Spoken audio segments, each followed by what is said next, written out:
இப்போ சந்திரன் ஒரு சுற்றி வர்றதுக்கு 2.25 நாள் எடுத்துக்கும் அப்படின்னு சொல்கிறோம் இல்லைங்களா. அது வந்து இந்த 360 டிகிரியை சுற்றி வர்றதுக்கு தான் அந்த டைமு எடுத்துக்குது.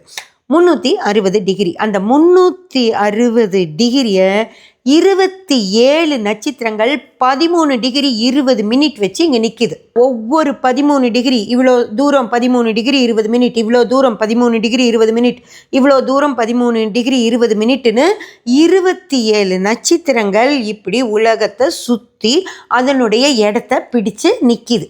இப்போ ஒரு கிரகம் இருக்குது அப்படின்னு வச்சுக்கோங்க. அந்த கிரகம் வந்து இங்கே இல்லை, இங்கே இருக்காது கிரகம். இது வந்து நம்ம உலகம் இருக்க மாதிரியே சூரியன் இங்கே இருக்குது, இங்கே புதன் இருக்குது, இங்கே சுக்கிரன் இருக்குது, இங்கே உலகம் இருக்குது, அதுக்கப்புறம் செவ்வாய் இருக்குது, மாசு, அதுக்கப்புறம் குரு இருக்கார், ஜூபிட்டர், அதுக்கப்புறம் சேட்டன், சனி இருக்கார். ஓகேங்களா. சனிக்கே வந்து இந்த சூரியனுடைய கதிர்கள் சனிக்கிட்ட போகாததால தான் சனி வந்து இருட்டாக இருக்குது.